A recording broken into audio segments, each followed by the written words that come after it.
Martin Luther King Jr. is remembered as a man who led the civil rights movement, stood up against racism, and dreamt of a world where people were judged not by the color of their skin, but the content of their character.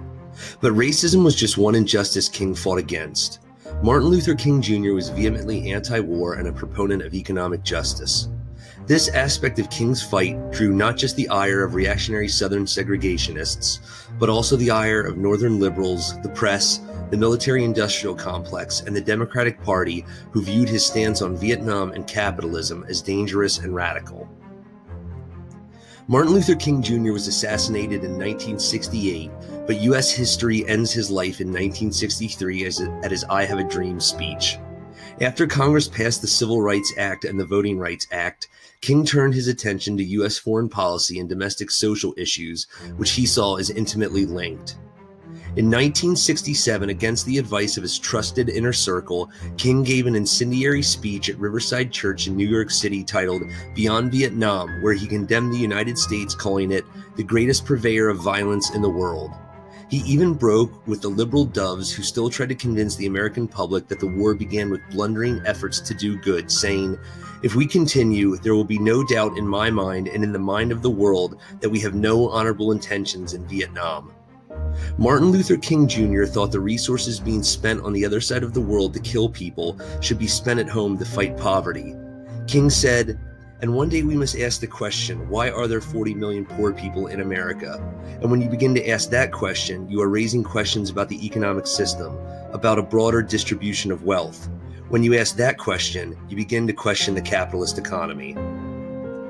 King acted as a linchpin, merging the civil rights movement with the anti-war and democratic socialist movements. But with this speech, he lost his support.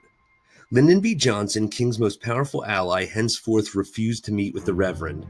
Time magazine called the speech demagogic slander that sounded like a script for Radio Hanoi. Even the NAACP and prominent black congressional leaders like Adam Clayton Powell Jr. denounced King's ideas as too radical.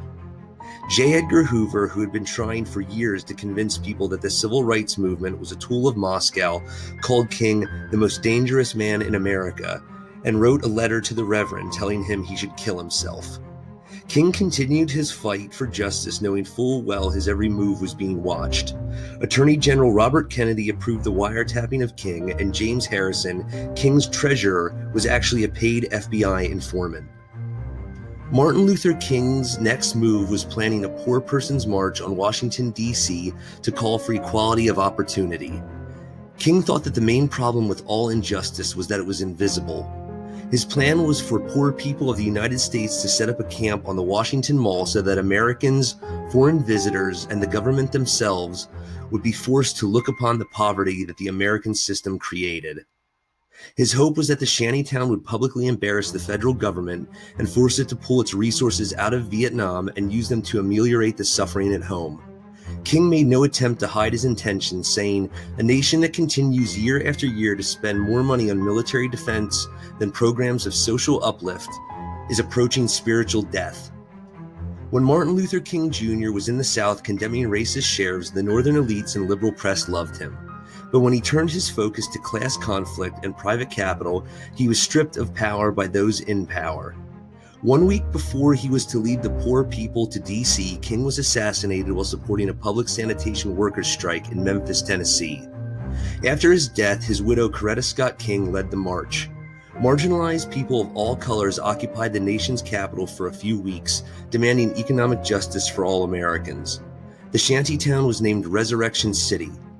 But like the Bonus Army some 40 years before and Occupy Wall Street some 50 years later, the politicians, instead of listening to and addressing the grievances of the population, waited until the middle of the night and sent in the police to destroy the camp, arrest the leaders, and disband the protest. The sanitized legacy of Martin Luther King Jr. may have ended in 1963, but the true revolutionary continued until 1968. The Radical King encouraged Americans to fight for economic justice, saying, "Capitalism does not permit an even flow of economic resources.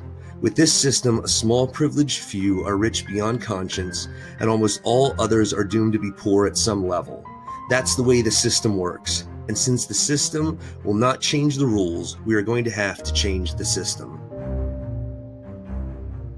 Thanks for watching.